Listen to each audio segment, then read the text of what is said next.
Assalamualaikum warahmatullahi wabarakatuh. Perkenalkan, nama saya Anastasia Dupinasti. Saya dari PGMI kelas A. Di sini saya akan menjelaskan tentang perkembangbiakan makhluk hidup. Pengertian berkembang biak adalah proses terbentuknya suatu individu baru yang sama jenisnya dengan individu yang menghasilkannya. Tujuan dari perkembangbiakan adalah sebagai cara untuk mempertahankan jenisnya supaya tidak mengalami kepunahan atau untuk menghasilkan anak, melestarikan jenisnya. Keturunan atau anaknya itu akan mewarisi sifat-sifat hayati atau biologis induknya. Yang pertama yaitu perkembangbiakan manusia. Perubahan tubuh manusia saat pubertas.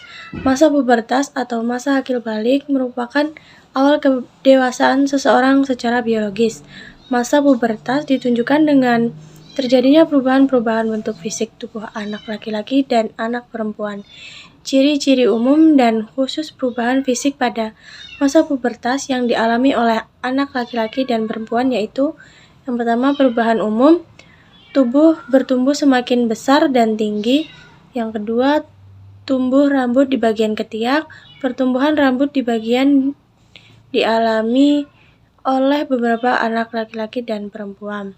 Kemudian yang ketiga, tubuh lebih banyak menghasilkan keringat. Yang keempat, mulai timbul jerawat di wajah. Dapat juga timbul di kulit bagian dada dan punggung. Perubahan khusus yang pertama yaitu pada laki-laki, yaitu jakun membesar dan suara bertambah berat, tumbuh rambut di atas bibir atau kumis, dada bertambah bidang, sel sperma mulai berproduksi. Kemudian pada perempuan, pinggul tumbuh lebih besar dan payudara membesar, tumbuh rambut di sekitar organ reproduksi, kemudian sel telur mulai dikeluarkan setiap 28 hari. Kemudian perkembangbiakan hewan. Hewan dapat berkembang biak secara generatif dan vegetatif. Secara generatif yaitu perkembangbiakan yang melibatkan dua induk, yaitu induk jantan dan induk betina. Dalam perkembangbiakan generatif terjadi pembuahan yaitu peleburan sel kelamin jantan, sel sperma dan sel kelamin betina, sel telur. Secara vegetatif yaitu perkembangbiakan yang hanya membutuhkan satu induk dan tidak melibatkan pertemuan sel sperma dan sel telur. Yang pertama yaitu perkembangbiakan generatif hewan.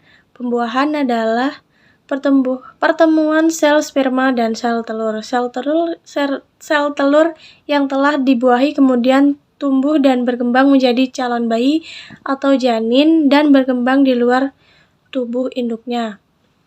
Berdasarkan tempat janin bertumbuh, perkembangbiakan secara generatif dibedakan menjadi yaitu bertelur, ovipar, melahirkan vivipar, bertelur melahirkan ovovivipar.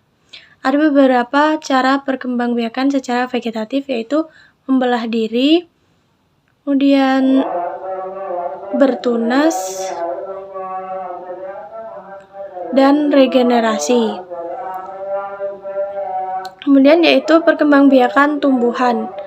Tumbuhan berkembang biak secara generatif dan vegetatif. Yang pertama, perkembangbiakan generatif tumbuhan. Bagian yang berperan dalam perkembangbiakan generatif pada tumbuhan adalah bunga. Perkembangbiakan vegetatif tumbuhan. Perkembangbiakan tumbuhan secara vegetatif dibagi menjadi dua, yaitu secara alami dan buatan.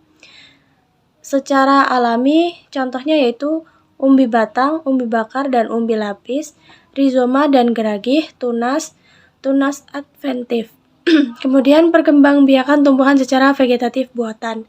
Yang pertama yaitu mencangkok, yang kedua setek, yang ketiga merunduk, dan yang keempat okulasi. Itulah tadi materi perkembangbiakan makhluk hidup. Kurang dan lebihnya saya mohon maaf. Saya akhiri. Wassalamualaikum warahmatullahi wabarakatuh.